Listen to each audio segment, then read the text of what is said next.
당신의 체중이 단순한 수치가 아니라 삶의 질을 가르는 문제라면 주목할 만한 새로운 선택지가 의료계에 등장했다. 위고비, 성분명 세마글루타이드. 이 약물은 단순한 다이어트 보조제를 넘어 체중 관리의 새로운 패러다임을 제시하고 있다. 안녕하세요. 건강더하기입니다. 세계 곳곳의 의료 현장에서 비만 치료와 체중 감량을 위한 혁신적 약물로 주목받는 위고비는 기대와 희망, 그리고 동시에 우려와 논란을 불러일으키고 있다. 어떤 이들에게는 삶을 변화시키는 기회가 되는 반면 다른 이들에게는 의존성과 부작용에 대한 염려가 공존한다.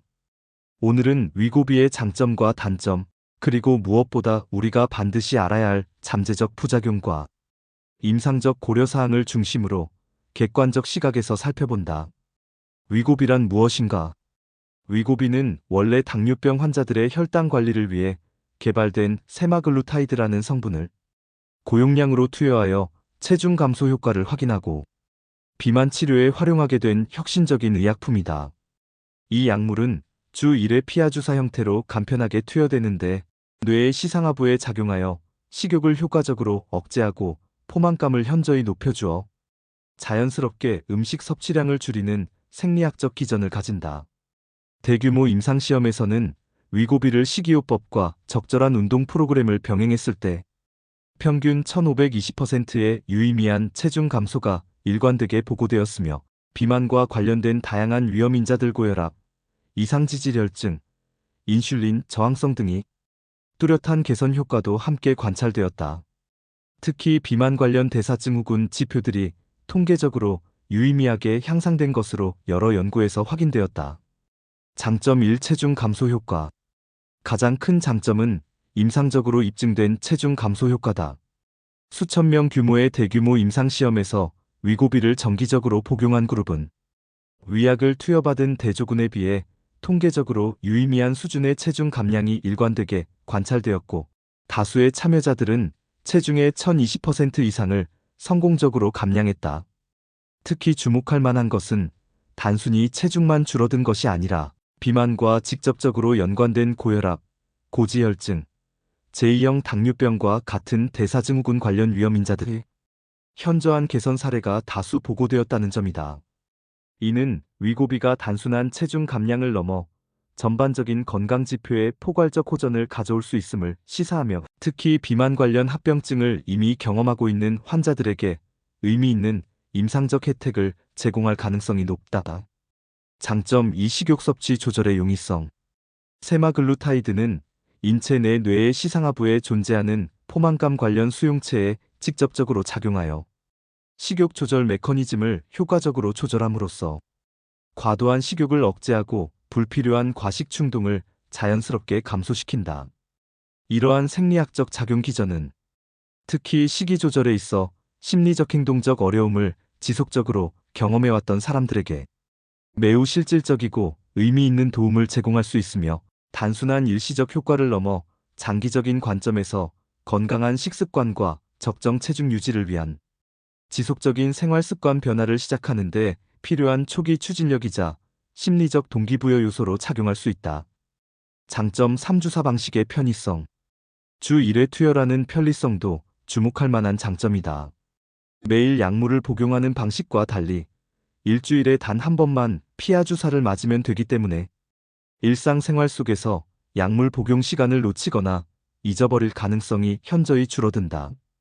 특히 바쁜 현대인의 생활 패턴에서 매일 정해진 시간에 약물을 복용해야 하는 부담감이 없어 심리적 스트레스가 감소하고 복용 규칙을 지키기가 상대적으로 용이해 장기간에 걸친 꾸준한 치료 수능도가 높아지는 효과가 있다. 이는 결과적으로 치료의 연속성을 보장하고 효과를 극대화하는 데 중요한 역할을 한다.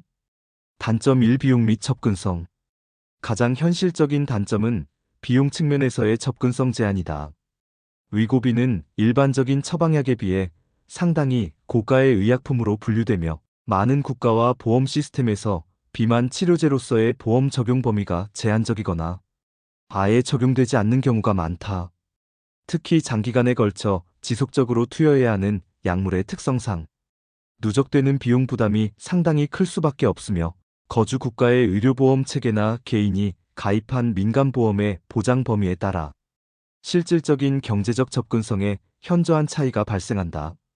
이러한 경제적 장벽은 소득 수준에 따른 의료 형평성 문제로도 이어질 수 있으며, 많은 환자들이 치료 초기에는 의학적 필요성을 인지하고 시작했더라도 장기적인 비용 부담으로 인해 결국 치료를 중단하게 되는 현실적인 어려움이 존재한다. 이처럼 경제적 이유로 치료를 중단하는 환자들 중 상당수는 약물 효과가 중단됨에 따라 이전에 성공적으로 감량했던 체중이 다시 증가하는 재체중 증가 현상을 경험하게 되는 사례가 임상 현장에서 빈번하게 보고되고 있다. 단점 2. 지속성 문제. 약물 효과의 지속성 문제도 중요한 고려사항이다. 위고비 복용을 중단하게 되면 체내 세마글루타이드 농도가 감소함에 따라 식욕 조절 기능과 대사 상태가 점진적으로 이전 상태로 돌아가는 현상이 발생하며, 이에 따라 성공적으로 감량했던 체중이 다시 증가할 가능성이 상당히 높아진다.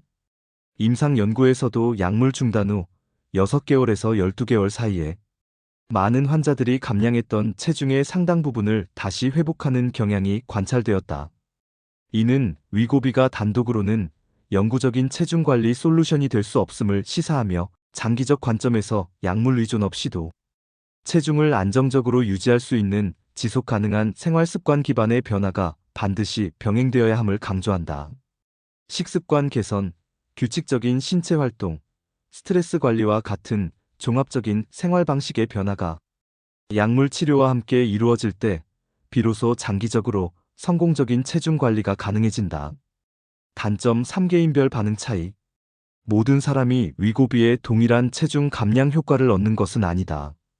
체중 감량의 폭과 속도는 개인의 대사 특성, 유전적 요인, 시작 체중, 동반 질환 상태 등에 따라 현저한 차이를 보이는 경향이 있으며, 임상 연구에서도 동일한 용량과 기간의 치료에도 불구하고 체중 감소율이 5%에서 25%까지 넓은 범위로 분포하는 것으로 확인되었다. 특히 기대한 만큼의 뚜렷한 효과가 나타나지 않는 경우 환자들은 상당한 심리적 실망감과 좌절감을 경험할 수 있으며, 이로 인해 치료 수능도가 저하되거나 조기에 치료를 중단하는 결과로 이어질 수 있다. 또한 제2형 당뇨병 환자나 인슐린, 설포니루레아 계열 약물을 복용 중인 사람들의 경우 저혈당 위험 증가로 인해 용량 조절이나 혈당 모니터링이 필수적이며, 갑상선 기능 이상이나 특정 소화기 질환을 가진 환자, 임신 중이거나 임신 계획이 있는 여성, 수유 중인 여성 등에서는 사용이 제한되거나 특별한 주의가 필요하다. 위고비의 임상시험에서 제외되었던 18세 미만의 청소년이나 고령 환자에서의 안전성 데이터도 아직 충분히 확립되지 않아 이러한 인구 집단에서의 사용에는 추가적인 신중함이 요구된다. 모든 약물에는 피할 수 없는 부작용이 존재합니다. 위고비의 경우 보고된 부작용은 주로 위장관계 증상에 집중되어 나타나는 경향이 있으며, 이는 대부분의 환자들이 적응 과정에서 경험하게 됩니다. 비록 대다수는 경미하고 시간이 지남에 따라 완화되는 특성을 보이지만, 드물게는 췌장염이나 담낭 질환과 같은 보다 심각한 합병증이 발생할 가능성도 임상 연구를 통해 확인되었습니다.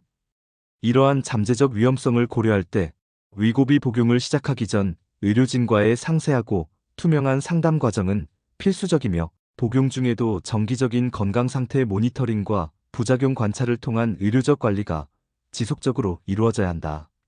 부작용 1. 흔한 위장관계 증상. 구역감, 구토, 설사, 변비, 복통과 같은 위장관계 증상이 가장 흔히 나타나는 부작용으로 보고되고 있다. 특히 약물 투여 초기 단계와 용량 증량 시기에 이러한 증상이 더욱 두드러지게 나타나는 경향이 있어 일상생활의 질과 직장 활동에 상당한 불편함을 초래할 수 있다. 위장관계 증상의 심각도는 개인마다 차이가 있으나 대부분의 환자들은 경도에서 중등도 수준의 불편함을 경험하며, 일부 사례에서는 심한 구역감으로 인해 일상적인 활동에 제한을 받기도 한다. 이러한 부작용을 최소화하고 관리하기 위해서는 소량씩 자주 먹는 식습관으로 전환하고, 고지방 음식의 섭취를 줄이며 충분한 수분을 섭취하는 등 식사량과 식사 패턴을 적극적으로 조절하는 것이 권장된다. 또한 이러한 증상이 2-3주 이상 지속되거나 일상생활에 심각한 지장을 초래할 경우에는 반드시 담당 의료진과 상담하여 용량 조절이나 대증 치료 방법을 논의해야 한다. 부작용 2. 체중 감소와 근손실. 위고비 사용자는 임상적으로 유의미한 총체중 감소 효과를 보였으며 그중 상당 부분은 지방 조직의 감소에서 기인한 것으로 확인되었다.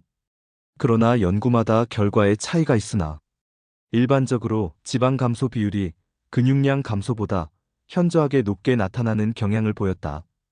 다만 주목할 점은 임상 연구에서 일부 참가자들에게서 근육량이 함께 감소하는 현상이 관찰되었으며 이는 특히 적절한 단백질 섭취와 저항성 운동을 병행하지 않은 환자군에서 더 두드러지게 나타났다. 이러한 근육량 감소는 장기적으로 기초대사율 저하와 신체 기능 약화를 초래할 가능성이 있어 약물 복용 기간 동안 충분한 단백질 섭취와 규칙적인 근력 운동의 병행이 권장된다. 부작용 3. 저혈당 위험. 비만 환자 중 당뇨병 치료제를 병용하는 경우 저혈당 위험이 현저하게 증가할 수 있어 특별한 주의가 요구된다. 이는 위고비가 인슐린 감수성을 향상시키고 포도당 대사에 직접적인 영향을 미치기 때문이다. 특히 인슐린이나 설포니루레아 계열 약물과 같은 혈당 강화제를 이미 복용 중인 환자들은 약물 상호작용으로 인한 저혈당 발생 가능성이 높아져 각별한 모니터링이 필수적이다. 임상 연구에 따르면 이러한 환자군에서 경증에서 중증에 이르는 저혈당 사례가 의약 대비 유의미하게 높게 보고되었으며 이에 따라 정기적인 혈당 수치 확인과 약물 용량의 점진적 조절이 반드시 포함되어야 한다. 부작용 4. 췌장염 및 담낭 문제 가능성. 드물지만 췌장염 위험이 임상 연구에서 보고되었다. 일반 인구 대비 발생률의 상대적 증가가 관찰되었으며 특히 과거 췌장 질환 병력이 있는 환자에서는 더욱 주의가 필요하다. 또한 체중 감소 과정에서 급격한 지방 대사 변화로 인해 담낭 결석이나 담낭염의 발생률이 유의미하게 증가할 수 있다. 특히 3개월 이내 10% 이상의 체중 감량이 있을 경우 담석 형성 위험이 더 높아질 수 있다는 연구 결과가 있어 상복부 통증, 황달, 발열, 식후 불편감 등의 우려되는 증상이 나타나면 지체 없이 의료기관을 방문하여 적절한 검사와 치료를 받아야 한다. 임상적 고려사항.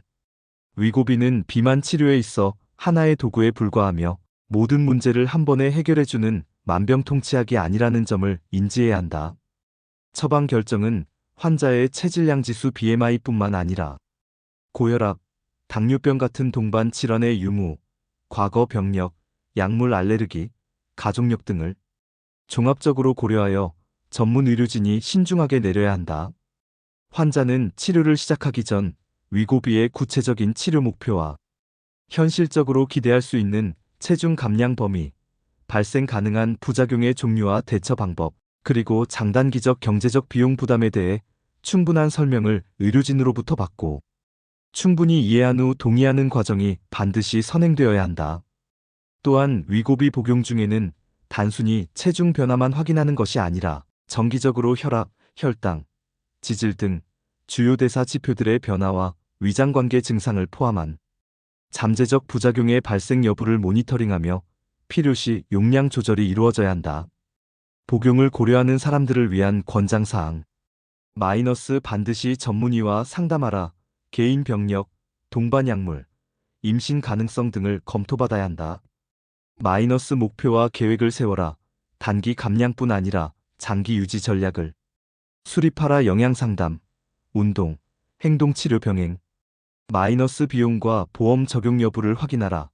장기 복용 시 경제적 부담을 미리 계산하라.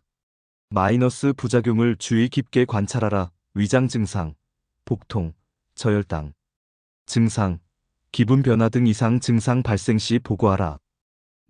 중단 시 재급증 가능성을 인지하라. 약물 중단 후 체중이 돌아올 수 있으므로 유지 전략을 준비하라. 위고비의 확산은 개인 차원의 치료를 넘어 사회적 논쟁을 촉발하고 있다. 이는 단순한 약물 사용의 문제가 아니라 우리 사회가 건강과 신체에 대해 가지는 근본적인 가치관과 관련된 복잡한 윤리적 문제를 수면 위로 끌어올리고 있다. 한편에서는 비만을 질병으로 분류하여 적극적인 의학적 개입이 필요하다는 의료적 관점이 있고, 다른 한편에서는 비만을 개인의 생활 습관이나 선택의 결과로 바라보는 시각이 첨예하게 대립하고 있다. 이러한 개념적 충돌은 단순한 학술적 논쟁을 넘어 보험 적용, 공공의료비 지출, 사회적 낙인 등 실질적인 정책 방향에 직접적인 영향을 미친다. 또한 고가의 위고비 약물에 대한 접근성 불평등 문제는 의료 형평성의 관점에서 심각한 우려를 낳고 있다. 경제적 여유가 있는 계층만이 이용할 수 있는 부유층의 다이어트 약이 되면서 건강 격차와 사회적 불평등을 더욱 심화시킬 가능성이 크기 때문이다. 더불어 의학적 필요성이 낮은 미용 목적의 오남용 사례가 증가하고 있어 약물의 본래 치료 목적이 왜곡되는 문제도 발생하고 있다. 제약회사의 공격적인 마케팅과 상업적 이해관계가 의학적 의사결정에 미치는 영향력 역시 윤리적 감시가 필요한 부분이다. 따라서 공중보건 차원에서는 약물 치료만을 단독 해결책으로 제시하기보다는 비만 예방 교육, 건강한 식품에 대한 접근성 개선, 신체 활동을 장려하는 도시 환경 조성, 그리고 체형 다양성을 존중하는 사회적 인식 개선 등 포괄적이고 통합적인 접근법을 함께 발전시켜 나가는 것이 바람직하다. 구독과 좋아요는 저에게 힘이 됩니다. 감사합니다.